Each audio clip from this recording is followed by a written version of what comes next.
ಸ್ನೇಹಿತರೆ ನಮಸ್ಕಾರ. ಇವತ್ತು ನಾನು ಹಾವೇರಿ ಜಿಲ್ಲೆ ರಟ್ಟೆಹಳ್ಳಿ ತಾಲೂಕು ಮಾಸೂರು ಗ್ರಾಮದಲ್ಲಿದ್ದೀನಿ. ಮಾಸೂರು ಗ್ರಾಮ ಒಂದು ಐತಿಹಾಸಿಕ ಸ್ಥಳ, ಮುಖ್ಯವಾಗಿ ಸರ್ವಜ್ಞರು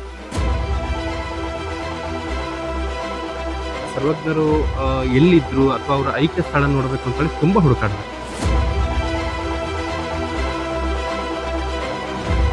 ಎಲ್ಲ ಕಡೆ ನೋಡ್ತಾ ಹೋದೆ, ಎಲ್ಲೂ ಸಿಗ್ಲಿಲ್ಲ. ಕೊನೆಗೆ ಅಲ್ಲಿರುವಂತ ಜನಗಳನ್ನು ಕೇಳ್ತಾ ಅವರ ಐಕ್ಯ ಸ್ಥಳಕ್ಕೆ ಹೋದೆ ನಾನು.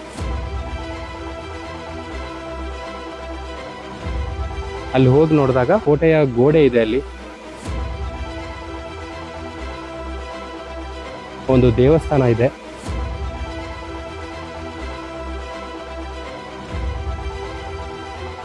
ಐಕ್ಯ ಸ್ಥಳನ ಊರಿನ ಗ್ರಾಮಸ್ಥರು ಅದನ್ನು ತುಂಬಾ ಸುರಕ್ಷಿತವಾಗಿ ಕಾಪಾಡ್ಕೊಂಡಿದ್ದಾರೆ. ಸರ್ವಜ್ಞರು ಮಾಸೂರಲ್ಲಿ ಇದ್ರೆ ಅವರದ್ದೇ ಆದಂತಹ ಒಂದಷ್ಟು ಕ್ಲೂಗಳು ಬಿಟ್ಟು ಹೋಗಿರ್ಬೇಕಲ್ವಾ.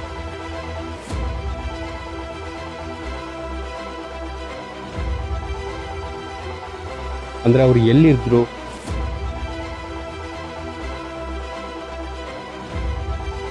ಮತ್ತೆ ಎಲ್ಲಿ ಓಡಾಡ್ತಾ ಇದ್ರು, ಜೊತೆಗೆ ಅವ್ರದ್ದು ಮನೆ ಏನಾದ್ರು ಇತ್ತ,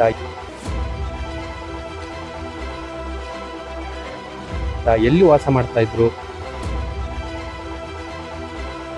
ಎಲ್ಲಿ ಓದಿದ್ರು, ಎಲ್ಲಿ ಬೆಳೆದ್ರು. ಈ ಕುಮದ್ವತಿ ನದಿ ಬಗ್ಗೆ ಸರ್ವಜ್ಞರು ಒಂದಿಷ್ಟು ವಚನಗಳನ್ನು ಉಲ್ಲೇಖ ಮಾಡಿದ್ದಾರೆ. ಎಲ್ಲ ಯಾರ ರಾಜಕೀಯ ಎಲ್ಲ ಬಂದು ಹೋಗಿ ಬರೀ ನೋಡೋದು ಹೋಗೋದಾಗಿದ್ರಿ.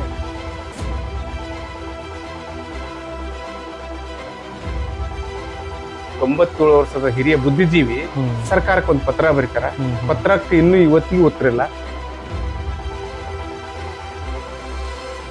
ಪ್ರಸ್ತಾವನೆ ಕಳಿಸ್ಕೊಡ್ರಿ ಅಂತ ಅಂದ್ರು, ಆದೇಶ ಬಂದ್ರು, ಇವ್ರು ಕಣ್ಣಿದ್ರು ಕುಳ್ಕೊಂತಾರಂತಾರೆ. ಇವ್ರಿಗೆ ಅಧಿಕಾರ ಅದಕ್ಕೆ ಬೇಕು, ಇವ್ರಿಗೆ ಚೇರ್ ಅದಕ್ಕೆ ಬೇಕು. ಅಲ್ಲಿ ಐಕ್ಯ ಆಗಿದಾರ. ಐಕ್ಯ ಆದ ಸ್ಥಳ ನೋಡ್ಲಿಕ್ಕೆ ಅನಾಥವಾಗಿ ಬಿದ್ದೈತಿ. ಸರ್ಕಾರ ಕಣ್ತೆರೆ ನೋಡ್ತಾರೆ. ಐಕ್ಯ ಮಂಟಪ, ಆಮೇಲೆ ಅವರು ಗ್ರಾಮ, ಇವು ಯಾವುದು ಅಭಿವೃದ್ಧಿ ಆಗಿಲ್ಲ. ಯಾವ ಕಾರಣಕ್ಕೆ ಅಭಿವೃದ್ಧಿ ಆಗಿಲ್ಲ?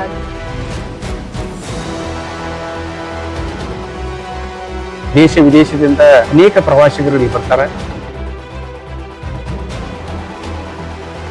ಸುಮಾರು 7 ಕೋಟಿಗೂ ಹೆಚ್ಚು ವಚನನ ಬರೆದಿರ್ತಕ್ಕಂಥ ಒಬ್ಬ ಶ್ರೇಷ್ಠ ಕವಿಯ ಬಗ್ಗೆ ಸರಿಯಾದ ಸ್ಮಾರಕ ಇಲ್ಲ ನೋಡಿ. ಸ್ಮಾರಕ ಇಷ್ಟೇ ಇರೋದು.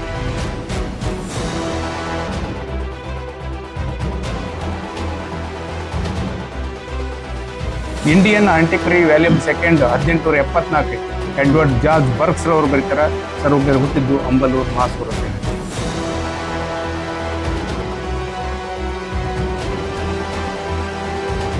ಅದು ಯಾವ ರೀತಿ ಮಾಡ್ತೀರೋ, ಹೇಗೆ ಮಾಡ್ತೀರೋ ಅದು ನಮ್ಗೆ ಗೊತ್ತಿಲ್ಲ. ಈ ಐಕ್ಯ ಸ್ಥಳ ಮಾತ್ರ ಅಭಿವೃದ್ಧಿ ಆಗಲೇಬೇಕು.